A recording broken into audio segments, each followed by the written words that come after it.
ყოველი, ну, მეც მახსენდება, ხა მოდი მე თევზს და მოვყვები რა. მოკლედ ესე იგი, სოფელში ხმაგავარდა რომ ოქროს თევზია მდინარეშიო და მთელი სოფელი მიდის თევზაობს,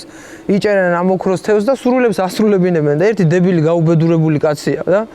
ამანაც თქვა რომ მოდი მეც დავიჭერო ხა ამ თევზს, იქნება რამეს მოვეწიო რა, მეც ვთხოვო რაღაცებსა და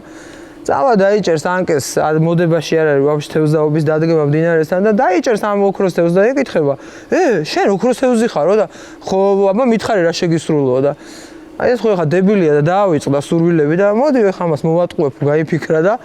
შეტრიალდიო თევზს უთხრა შეტრიალდა ზურგით და როგორც შეტრიალდა ამან დაიჭირა და გააუპატიურა ხო და გაგიჟდა თევზი ეს რა მიქენიო შენო ნახეო ხვალეო თუ ისეთ სამაგიეროს გადაგიხდი შენ ნახავ რა მოგივაო გათენდა მეორე დღე და ეს კაცი მოკვდა წავიდა ჯოჯოხეთში გავიდა გარკვეული პერიოდი და თევზი ჩადის ჯოჯოხეთში და ეხა დაუყვა იქვაბებს რა ერთი ზის იხარშება მეორე იწვება წივიან კივიან რა ვიცი გაუბედო რა ხდება ეხა ჯოჯოხეთში და მივიდა იმ ქვაბთან და ეს კაცი დაინახა და ეს კაცი ეს გათხლეშილი კარგად წამოწოლილი წევს წყარში ბანაობს ჭუპალაობს და ეს მაგს ეუბნება რომ ისინი წივიან კივიანო იწვებიანო იხარშებიან და ესო რატო ბანაობს რატო არის თავისუფლად და რა სამბობო რამდენი ცეცხლის ასანთება დავიკუზე იმდენი მომეპარა და გამოვპატიურაო კარგია